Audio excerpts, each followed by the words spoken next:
तो गाइस मैं हूं अंकित और आप देख रहे हैं रेसलिंग फैंस नेटवर्क। शुरू करते हैं भाई अपनी बातों को हम लोग सबसे पहले best in the world CM Punk से। जो सीएम पंक है भाई वो night of champion Saudi Arabia में वर्क करने वाले हैं क्या, ये क्वेश्चन बन गया जब डब्ल्यूडब्ल्यूई ने भाई उनको एडवर्टाइज कर दिया प्रोमो वीडियो में। उसके बाद सीएम पंक इंस्टाग्राम पे लाइव आए एंड सीएम पंक से अब क्वेश्चन पूछा गया कि क्या वो सऊदी आना हेट करते हैं। तो सीएम पंक कहते हैं कि नहीं ऐसा कुछ नहीं है, मैं बस सऊदी कभी आया नहीं। तो सीएम पंक ने भाई अपनी इमेज यहाँ पे वाइट वॉश करने की कोशिश करी। क्या एक हिंट था कि सीएम पंक कंसिडर कर रहे थे सऊदी अरेबिया आना एंड क्या वो आ सकते हैं? तो भाई इसको लेकर अपडेट है। According to PW insider Mike Johnson की अपडेट है। इनका कहना है कि इन्हें लगता है कि सीएम पंक वर्क करेंगे सऊदी अरेबिया, यानी कि CM Punk Night of Champions में अपीयर होंगे एंड सीएम पंक compete करेंगे। तो अब इनके अकॉर्डिंग ऐसा होने वाला है। अब देखो मुझे स्टिल लगता है कि काफ़ी सारे ऑड्स में भाई वैसा इंडिकेट करते हैं कि सीएम पंक नहीं अपीयर होंगे। एक अपडेट भी है प्रॉपर इसको लेके जो कि शायद इस चीज़ को पुख्ता करती है, वो मैं अभी आपको बताऊंगा।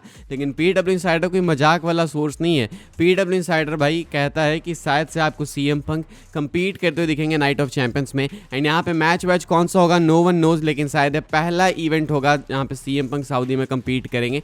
एक्चुअली देखो तुम ब्रॉडर व्यू पे देखो ना तो सीएम पंक को सऊदी से कोई दिक्कत क्यों ही होगी। सीएम पंक को दिक्कत है कि डब्ल्यूडब्ल्यूई वाले सऊदी में शोज कराते थे जब सऊदी वाले इनको परेशान करते थे। आज के डेट में ऐसा कुछ नहीं है, लेकिन एक टाइम पे सऊदी वालों ने भाई इनका प्लेन को कैप्चर कर लिया था। तो सीएम पंक को शायद इस चीज़ से दिक्कत थी कि आप ब्लड मनी के लिए जाते हो वहाँ पे, मुझे ऐसा लगता है, वरना क्यों ही दिक्कत होगी भाई सीएम पंक को। सीएम पंक तो वैसे भी भाई मुझे ऐसा लगता है कि काफ़ी ज़्यादा लेफ्टिस्ट हैं, तो सीएम पंक को कोई दिक्कत होनी नहीं चाहिए। फिलहाल सीएम पंक सऊदी अरेबिया में compete कर सकते हैं अकॉर्डिंग टू पीडब्ल्यू इंसाइडर। आप क्या सोचते हैं इसके बारे में कमेंट करके बताना। लेकिन अब हम लोग आते हैं पुख्ता सबूत के ऊपर। अब क्यों सीएम पंक वर्क नहीं कर सकते हैं वो मैं आपको बताता हूँ। सीएम पंक मैंने आपको बताया कि नाइट ऑफ चैंपियंस के प्रोमो वीडियो में एडवर्टाइज थे, सीएम पंक वहाँ पे फीचर्ड थे, लेकिन अब सीएम पंक वहाँ से रिमूव हो चुके हैं। डब्ल्यूडब्ल्यूई ने सीएम पंक को रिप्लेस कर दिया है सेथ फ्रीगन रॉलिंस से, यानी कि अब जहाँ पे सीएम पंक फीचर्ड थे वहाँ पे अब सेथ रॉलिंस फीचर्ड है। यहाँ पे सीएम पंक को प्रोमो वीडियो से हटाना इंडिकेट करता है काफ़ी कुछ कि डब्ल्यूडब्ल्यूई वाले शायद सीएम पंक को सऊदी अरेबिया ना लेके जाए। लेकिन क्वेश्चन है कि एट द फर्स्ट प्लेस आपने सीएम पंक को फीचर ही क्यों करा था? हेडलाइंस बनाने के लिए प्रोबेबली है, लेकिन क्वेश्चन है कि भाई आखिर सीएम पंक यहाँ पे नहीं अपीयर होंगे तो आखिर कब तक? यहाँ पे नहीं तो कब तक? एक बार तो कहीं अपीयर होकर इस चीज़ को ब्रेक करना पड़ेगा इनको, क्योंकि अगले साल का रॉयल रंबल भी सऊदी से होने वाला है। एंड अगर भाई किस्मत इधर उधर रही यूएस के फैंस की तो शायद अब कमिंग टाइम में भाई रेसलमेनिया भी क्या पता है एक बार हमें सऊदी में देखने को मिल जाए। तो क्या सीएम पंक वो सब इसीलिए मिस करेंगे बिकॉज बस इन्होंने एक ट्वीट किया था एक टाइम पे कि डब्ल्यूडब्ल्यूई को सऊदी नहीं जाना चाहिए एंड इन्होंने गाली वगैरह बकी थी। मुझे लगता है देखो ऐसा करना एक बहुत ही बेकार मूव होगा, क्योंकि मैंने सिचुएशन आपको बताई, वो सिचुएशन एक टाइम पे डिफरेंट थी। सऊदी वाले उस टाइम पे डब्ल्यूडब्ल्यूई को परेशान करते थे, जो रेसलर्स थे उनकी लाइफ डेंजर में थी, लेकिन अब ऐसा कुछ दिखता नहीं है। अब सब कुछ सेफ सुरक्षित दिखता है। तो अब सीएम पंक को कोई दिक्कत नहीं होनी चाहिए, प्रॉब्लम किसी कंट्री से थोड़ी है इनको, मुझे ऐसा लगता है। बाकी देखते हैं क्या होता है। फिलहाल सीएम पंक को भाई डब्ल्यूडब्ल्यूई वालों ने रिमूव कर दिया है नाइट ऑफ चैंपियंस के प्रोमो वीडियो से। इसका मतलब कि अगर CM Punk Night of Champions में नहीं होंगे तो उसके राउंड की स्टोरी में भी आपको शायद सीएम पंक ना देखने को मिले। क्या पता सीएम पंक को इंजर किया जाए भाई, मतलब एज अ वर्क, एंड उसके बाद सीएम पंक को टेलीविजन से हटाया जाए नाइट ऑफ चैंपियंस खत्म होने के बाद, यानी 28 जून के बाद। क्या पता सीएम पंक वापस आए एंड उसके बाद आगे कंटिन्यू करें अपनी स्टोरी फॉर समर स्लैम 2025। क्या लगता है आपको भाई कमेंट करके बताना। ये कुछ है सीएम पंक को लेकर अपडेट्स। आगे बढ़ते हैं गाइस, हम लोग बात करते हैं जॉन सीना के बारे में। तो भाई जॉन सीना भी आने वाले टाइम में कुछ दिनों में काफ़ी ज़्यादा एक्टिव होने वाले हैं। अब ये जो अपकमिंग महीना है अपना जून, वहाँ पे जॉन सीना आपको काफ़ी एक्टिव देखने को मिलेंगे। अभी हम लोग भाई आधे साल को क्रॉस करने वाले हैं जून के साथ में एंड जॉन सीना का रिटायरमेंट टूर आधा खत्म हो चुका है। अब ऐसे में जॉन सीना को लेकर क्या है न्यूज़ में आपको बता देता हूँ भाई। अपकमिंग एपिसोड्स के लिए जॉन सीना एडवर्टाइज है, अगले एपिसोड के लिए भी सीना एडवर्टाइज है, लेकिन यहाँ पे अचानक से जो टॉक्स है वो खत्म सी हो गई है। तो मैं ज़्यादा श्योर नहीं हूँ कि सीना वहाँ पे अपीयर होंगे या फिर नहीं, यानी कल के स्मैकडाउन में हो जाएंगे तो बहुत अच्छी बात है। जॉन सीना 24 मई के सैटरडे नाइट्स मेन इवेंट के लिए एडवर्टाइज हैं, यानी कि अगले हफ्ते आपको फिर देखने को मिलेंगे सीना। इसके बाद जॉन सीना एडवर्टाइज है भाई 30 मई के स्मैकडाउन के लिए, जो कि इंडिया में आएगा अपना 31 मई को। तो यहाँ पे भी जॉन सीना एडवर्टाइज हैं। 6 जून के स्मैकडाउन के एपिसोड के लिए भी जॉन सीना एडवर्टाइज हैं। बैक टू बैक एपिसोड जा रहे हैं भाई, ठीक है। देन उसके बाद 7 जून के मनी इन द बैंक के लिए सीना एडवर्टाइज हैं। देन इसके बाद अगेन 9 जून के मंडे नाइट रॉ के लिए सीना एडवर्टाइज हैं, यानी कि 6, 7, 9 back to back John Cena आपको 3 बार 4 दिन के अंदर देखने को मिलेंगे। देन इसके बाद 13 जून के फ्राइडे नाइट स्मैकडाउन के एपिसोड के लिए सीना अगेन एडवर्टाइज हैं।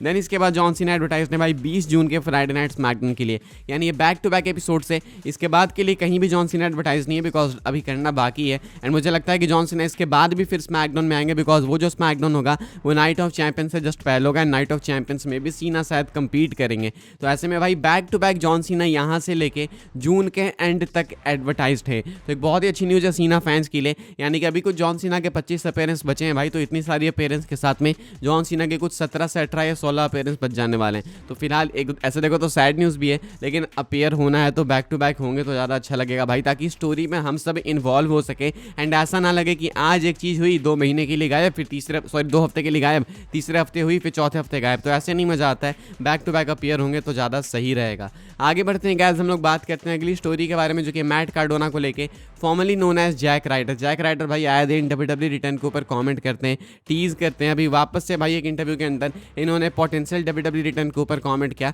एंड इन्होंने साफ साफ रिवील कर दिया भाई कि WWE को कई बार रीच आउट कर चुके हैं, WWE से कई बार भाई ये बात कर चुके हैं रिटर्न के लिए, लेकिन WWE ने इनको कोई ऑफर दिया ही नहीं। Matt Cardona formerly known as Jack Ryder says he is reached out a few times to WWE for return to the company but has received no offer. कहते हैं कि on being surprised that he has not return to the company yet honestly, yeah, but obviously I'm missing something. I don't know what it is. I've reached a few times, there's been no offer, and you know what is it is what it is, I am gonna keep working my S of. तो कहते हैं भाई कि मैंने company को reach out किया multiple times, लेकिन मुझे अभी तक कोई ऑफर नहीं मिला है। तो अब जैसा है वैसा अब इसमें कुछ कह नहीं सकते, लेकिन कहते हैं कि मैं मेहनत करूँगा एंड मैं कोशिश करूँगा कि मैं वापस से WWE में लैंड करूँ। जैक राइडर ने भाई अपना नाम बनाया, एक एग्जाम्पल सेट किया है कि WWE में आप नहीं हो तो भी इंडी रेसलिंग में भी अपना नाम बना सकते हो। इनको इंडी रेसलिंग गॉड बोलते हैं एंड इन्होंने अपना नाम बनाया है बहुत अच्छे से। WWE वाले मुझे लगता है 1 साल मैक्सिमम और वेट करेंगे एंड इनको साइन करना ही पड़ेगा। तो क्रिस वैन वेलेट के साथ बात करते हुए ये अंदर की बातें रिवील की है मैट कार्डोना यानी कि जैक राइडर ने। आगे बढ़ते हैं गाइस, हम लोग बात करते हैं अपनी आखिरी स्टोरी के बारे में, जो कि अगेन है भाई final boss and American nightmare को लेके। इनका मैच लगता है वैसे होगा तो नहीं, लेकिन एक और अपडेट है मैं आपको बता देता हूँ, रॉक एंड जॉन सीना को, sorry rock and Cody Rhodes को लेके। जॉन सीना भी इन्वॉल्व हो सकता है, वैसे गलत नहीं बोला मैंने।